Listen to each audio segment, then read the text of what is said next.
of it. Ooh, this is good stuff. Y'all should be shocked. Do we need an organ? We need an organ. We need drum. So when she saw the tree, she didn't even eat the tree. She said, oh, that's what it is. That's what it is. And then she gave it to her husband. Gotta be very careful as a woman. What do you imagine?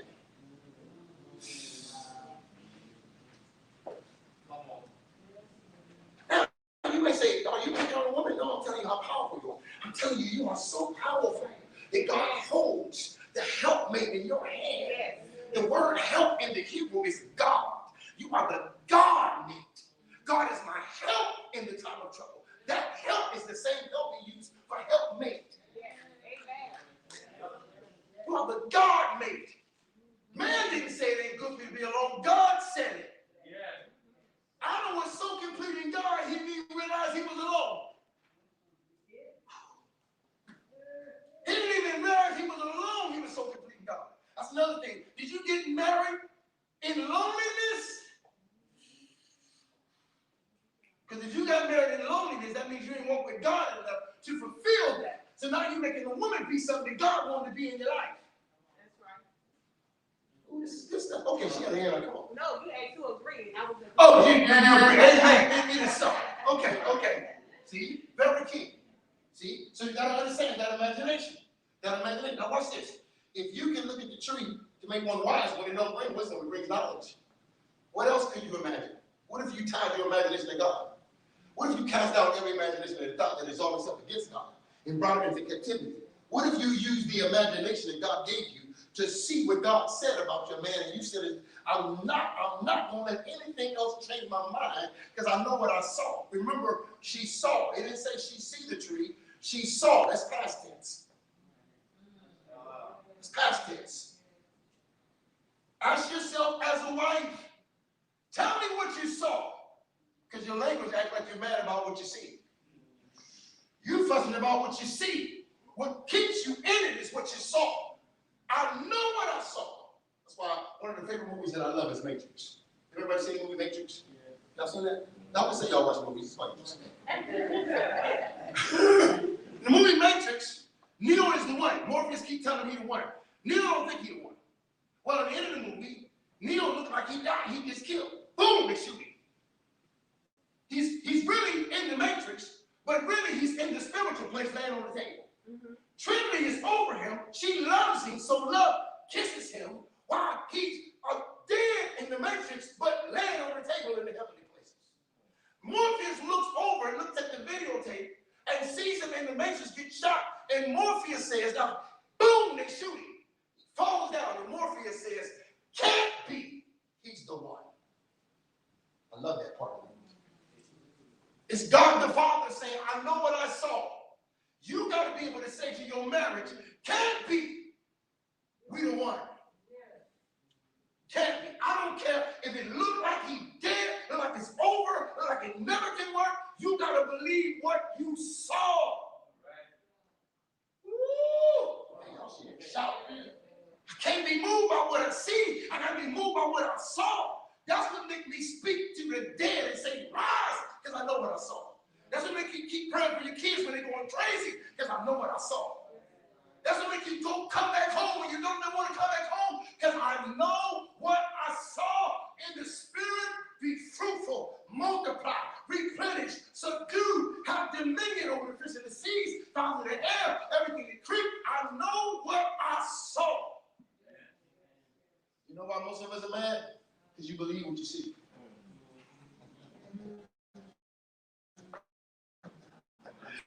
All the devil got to do is get you to see something. What you see. I see now, he ain't what I thought he was. All right, that's all he is with you. Looking at what you see. I see now, we just can't make it. Well, why you marry? If something you saw, it made you say, I do. Maybe you got away from the vision. All right. You ain't reading the design anymore. Maybe what you think you see now, you always saw, but you needed something greater. So what you need made you compromise against what you saw. And now you got married, you act like it's okay to bring up what you saw, but you ignored it to get married. Ooh. When y'all was in the counseling session, you want to say it, but you know if you say it, she gonna leave you. You know something. So you compromise, and when you get married, you want to bring up the issue. Don't bring it up now. You didn't bring it up then. Yeah. Ooh. Okay. Y'all need a break. Y'all need a break. Man created in God's image nation. Male and female. I'll stop at this last point and we'll take a 10-minute, 15-minute break. We'll come back. Male and female. Male and female. 4 stages you got to look at in marriage. 4 stages. 4 stages. You can throw your hand up saying, I agree again. But you got a question. Oh, put your husband saying, no. I told you in the car. When you come in, don't say nothing. Come on, woman of God. And then it started popping up. Well, okay, you know what? You could have been blind. But we got to be honest. What about you to make you marry blind people? See, sometimes we don't want to be honest. Sometimes you're blind yourself. Okay, so 2 people got blind, and when you're pregnant, both of them get their eyes open. Oh, I know that. But the husband should just say, well, I wasn't blind. You try to say I'm blind when we get the call. We'll talk about that. I got to be blind. You ain't blind. But that's real talk. Sometimes we are ignorant to certain things. And that is sometimes when we get married, sometimes you can get married for foolishness, but God put y'all together for purpose. Sometimes you don't even know what God was doing when y'all got married. Ooh. Yes. That's real talk. Okay, but let me say this one more. I tell you this. But I tell you what, if the man is blind or the woman is blind, he's going to beat up a blind man for stepping on your shoes. You have a tendency to say he's blind, but then you want to get mad at him for stepping on your shoes. That's right. He can't see. So if he can't see, the more responsible for seeing things should be you. You can't use his blindness against him when you know he's blind. Just like me hitting the outside and hitting my shoe. Boom! Then I found he blind. My shoe, man. My brand new shoe. You blind, man. Man, it's my shoe, man. You know what you call me to get these shoes? Selfish. I should beat up blind people in Jesus' name. We have a tendency to do that too. Hold your thought. We have a tendency to do that. We call our husband blind or our wife blind. Well, this is a good one in church. We love to call a woman Jezebel. My wife is a Jezebel. You know what I tell her?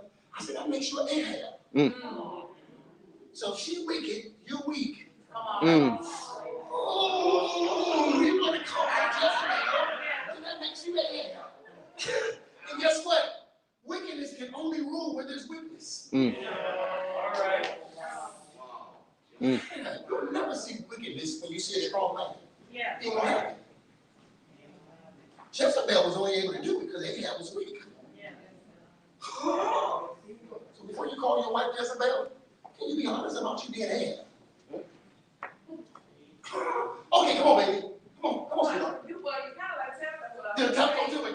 Come on, tag.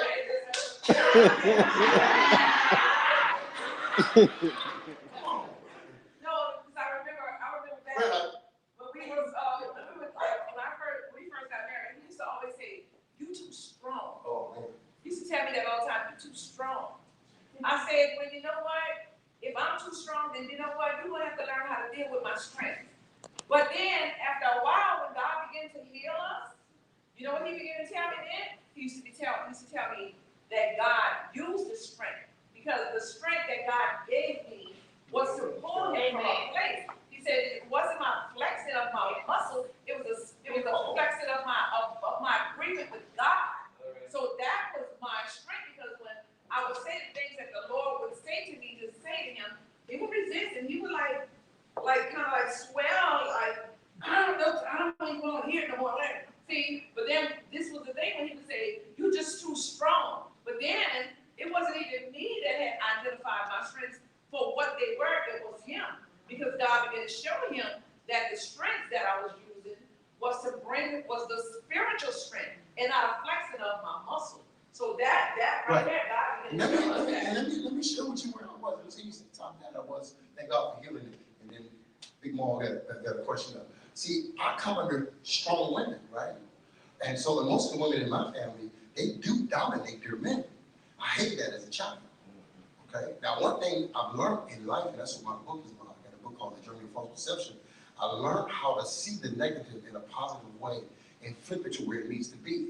Sometimes strength is overbearing, it's just in the wrong position or misunderstood. That's where I was. But because I hated the women in my family that dominated the men, when I see the strength that is in my wife that was in them, automatically, I ain't even talking to you, I'm talking to Queen, my cousin. See? And sometimes you think you're talking to your wife, but you're talking about your auntie, or you're talking about your mama. But you don't want to say that, but that's your mama. That's what it is. And so, and she got the same strong spirit. So I feared that. I feared that. Then I grew up with very low self-esteem. And so I always wanted to have a voice. Sometimes strong women, because if you're not used to being around a strong woman, it looked like they dominate your voice, like you're not heard. See, now I'm in the house already. I felt like ding, like the sensor went off. Okay, so a lot of times men, we deal with women that we saying, I want your strength, but not to dominate mine. Can we honor one another? I didn't know how to have that kind of healthy dialogue. Even my mother, if I asked my mother for $10 because I needed some money just till Friday and today is Thursday, just to help me get over to the market paid. Well, my mother was the kind of person, she would say, oh, sure, son, I'll give you $10. And then when I show up on payday to give back her 10, she would say, give me your whole check. I said, wait a minute, what you mama? No, here's your $10. No, I'm gonna show you how to pay your bills. I'm gonna pay for that one. No, mama, I don't want you to pay my bills. I'm a grown man. Here's your $10 back. Did you hear what I said? But she was trying to take over. So that was too dominant for me. So I didn't know strong women. See what I'm saying? So I didn't know how to handle strong. My wife was strong, and she's supposed to be strong because she got a strong man. I didn't know how to be a strong man yet and still honor that. I didn't want to lose my voice. See, I didn't want to lose my voice. I remember shaving, and I'm in there trying to shave, and I don't really know what to do with my father wasn't in my life. My mother would say, give it to me, I'll do it. Mama, I don't want you to do it. You might can show me how to do it, but I need to know how to shave by myself. I can't be 35 years old, mama shaving my face. See what I'm saying? So I'm still trying to get my voice. And a lot of times, we don't know how to communicate. Can you be strong and I be strong and you honor my strength and I honor your strength without us dominating one another? I shouldn't have to be inferior in order for you to be superior. Amen. See what I'm saying? So I had to learn that. I had to learn just because you're strong don't make me weak. Sometimes I don't know how to handle your strength based upon what shaped me. What has shaped me? I was born in sin and shaped in iniquity. So I've never been around a strong woman that wasn't trying to take over, just trying to help. See what I'm saying? I had to learn that. And then I think both of us learned because she had to hear my story to understand that I'm not just trying to tear down your strength. I'm trying to be something without you controlling me. I need to have this independence. And so it was a learning for both of us. And a lot of men go through that. A lot of men feel like they have no voice in the house, especially if you have a strong woman. Like, do I have voice? Like, I can say, sit down. The boys don't sit down. He'll mama say, I told y'all to sit down. I don't need you to take over. I'm doing this. Oh, just hit home again. Can you sit there with your strong self? Thank God for you. You're strong. I don't have to give you no other label, but let me finish the kids. I had to learn that. Then I had to learn that sometimes what she say can help us get the kids together. But I always got to finish it. She don't have a part in it, so I had to learn that just because I'm strong don't mean that she can't show her strength with me. See, that's another level of it. Can we share the responsibility of raising the kids, and we both can be strong? Because the ultimate is to get the kids in line, not who does it. See, it seems like some men don't know how to be around other strong men. Some men have to be the most one that knows in the conversation. If you ain't the dominant person to do all the talking, you can't be around nobody else who talk. If you got to be the person, you always got to make the most money. If you been around somebody who make more money than you, and you okay with that, or everybody in your circle got to be less than you in order for you to feel good about yourself. It's a problem. The whole voice thing. So I didn't really know how to interpret strength because my interpretation of strength was control. So when I saw strength, I saw control. Everybody who's strong ain't trying to control me. I can get healed from that. At the same time, you got to understand my story. Because my story is not made up. I have been dominated. Okay? It's very key. And my voice has to have weight in the house. A man's voice has to have weight. And some men struggle. We'll get to that in the next session. Can you handle even either side, male or female, can you handle the weight of the man's voice? Or do you have to co-sign and now it's okay? Can he say we're going to McDonald's and you say yes? Or do you have to say, oh no, we're going to McDonald's? But if you agree to go to McDonald's, then it's good. But if you don't, then no, it's not. Can you follow without control? Come on. Come on. You already in it. Oh. I do got a simple question, like you were talking about marriage. Right. I'm like, is divorce human side or spiritual side? Because I ain't know Like that. about divorce as far as, I know we talk about marriage. Right. I ain't know. Well, we get heavy. Well, I'm gonna go there because we opened it up. God gives one reason for divorce. Adultery. And he says only that is legal because of the hardness of your heart. If we deal with marriage, and most of the time the Old Testament deals more with marriage as far as a people than the New Testament. The word backslide is not even in the New Testament, but in the Old Testament, he said a marriage to the backslider, referring to Israel. He tells the one prophet to go marry a prostitute and show the commitment that he has to the people. And so God never wants divorce. So now the question we have to ask ourselves, so God hates divorce. There's a lot of things God hates. We tend to pick on that. We tend to pick on God hates divorce, but God also hates people who get together without his permission and Lord. And so we can't deal with the end result. We don't deal with the beginning. We have to be honest with that too. Okay, but the reason why God hates divorce, because it shows the heart of the person that you're not going to let me repair it. It definitely becomes a human problem. Definitely becomes a human problem. But the other reason was if the person don't believe in God. well, yeah. If the unbeliever wants to depart, let him depart. Let him depart. But I'm going to tell you something, and we're going deep. Technically, God sees that different than he sees divorce. Divorce is the ripping. It ain't just the leaving, it's the ripping. See, it's the divorce. It's almost like when I used to teach marriage seminars, I would take two pieces of paper, I put glue in it, and I would glue them real tight at the beginning of the session. In about an hour or two, I would say, well, listen, the two become one. It's only one piece of paper now because I glued them to it. Now I was saying, I try to pull them apart. And you would notice that you can't pull them apart the way you put them together. You put them together, two whole papers. But when you go to have that divorce, you rip it because it's been glued. The two became one. God hates it because it's a ripping of the soul. Anybody who ever experienced a divorce, your soul has been ripped. It's different than leaving. He hates to see it. See, so I would say it's a natural thing, but I would say this, it has spiritual connotations. When you go through divorce, you got to get recovered. There's so many things that are ripped from you. Your soul is tied into somebody. Your emotions, your decisions, a whole lot of stuff. Now I'll say this though, we won't be deep. Piece of paper can't marry you, a piece of paper can't divorce you. Now we get real deep. Because some people, you are in a divorce now. You just ain't went and signed no papers. Your heart has been ripped in the marriage. The thing is, legally, you're saying, I'm waiting on God to repair. When you go sign the papers, you're saying, because, and the reason why marriage became a legal document, even why it became, because it started off all spiritual. Marriage, the covenant really started out all spiritual. It's true. Right? It became a legal document because these kings was going around having sex with all these women. And when they died, they didn't know who to get their property to. So they had to have some kind of documentation that says this is the legal person that it should go to. And that's when they came up with marriage license. That's why there are two types of license, a marriage license and a marriage license, that you have to have that the government gets involved in religious matters. See, state and religion don't go together, but in those two, you've got to have a piece of paper for a death certificate and a marriage certificate. Because we have to know who to leave the legacy to. That's the reason why paper comes. Adam and Eve didn't have a paper. See? Now it's the coming together of the souls. The two souls begin to be knit together. Now the piece of paper is only saying legally. I'm saying because I made this vow to God. That if I die, you can come into matters and begin to issue what goes with it. Now it's really terrible legally here in New Orleans. Because if you ain't got no will here, the kids might, the wife, children may not get nothing. The wife may not get nothing. Because they have different legal in different states. But it goes back to the legal part. But it really started off all spiritual.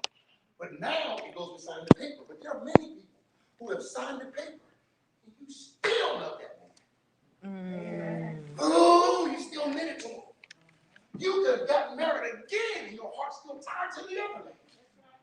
You have never divorced them. And most people don't want to divorce if they're honest. They want to replace them. Ooh, it getting heavy now. Find somebody else in your style. Wow. You won't do right, somebody else can.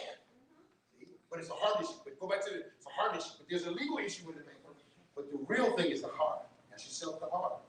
Because I know of many people who died in the marriage. Never signed the paper. They died in the marriage. It's been paper, not paper. I know other people. This is a lady right now. She's in Cleveland, Ohio. Her husband left her with somewhere overseas. So-called married somebody, got kids on. She still got his voice on the divorce letter. She believed God could bring it back. You know what? I'm talking about 30 years ago. Ain't dated nobody. In her heart, she still married him. Oh, Jesus. My God. My God. So the legal part is the human part, what Big Mall's talking about. But the spiritual part is the heart part. Where your heart at?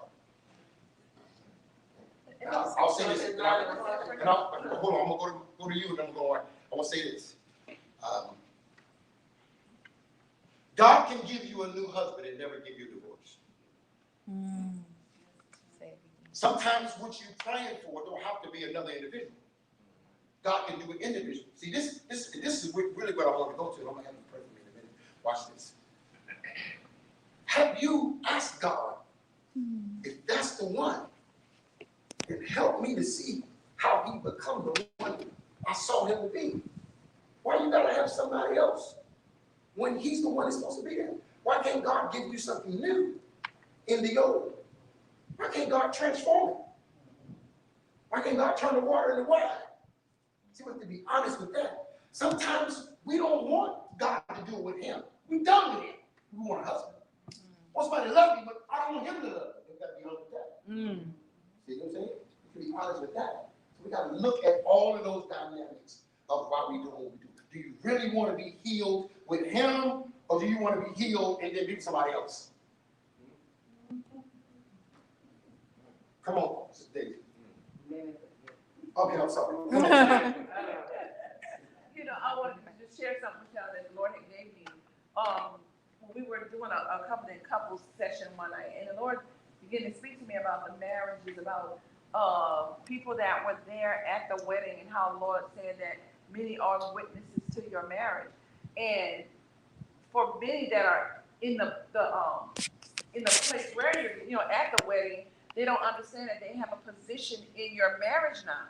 And that position is to speak into that marriage, because you have been ordained witnesses to what God has put together. So you have an obligation to begin to speak the word. And that's what the witnesses really of the marriage are to do, not to just be there to see the hoopla of what's going on, but to be able to testify into the marriage. And the Lord began to show me that we call those people witnesses, because the witnesses are supposed to go forth, speak on behalf, and speak into the marriages without going to the judges. Really, you are supposed to revert back to the witnesses that were there, because when God began to put the covenant together, there was something, there was a glory, there was a release that took place when the covenant took place. And the witnesses that are there should have the ability to speak into the marriages, but without the party going to the judges. So we have an obligation that as witnesses when we go and sit in people's marriages. And that's definitely so. And that's kind of like, we're going to end it here for this time. Like, a lot of times we have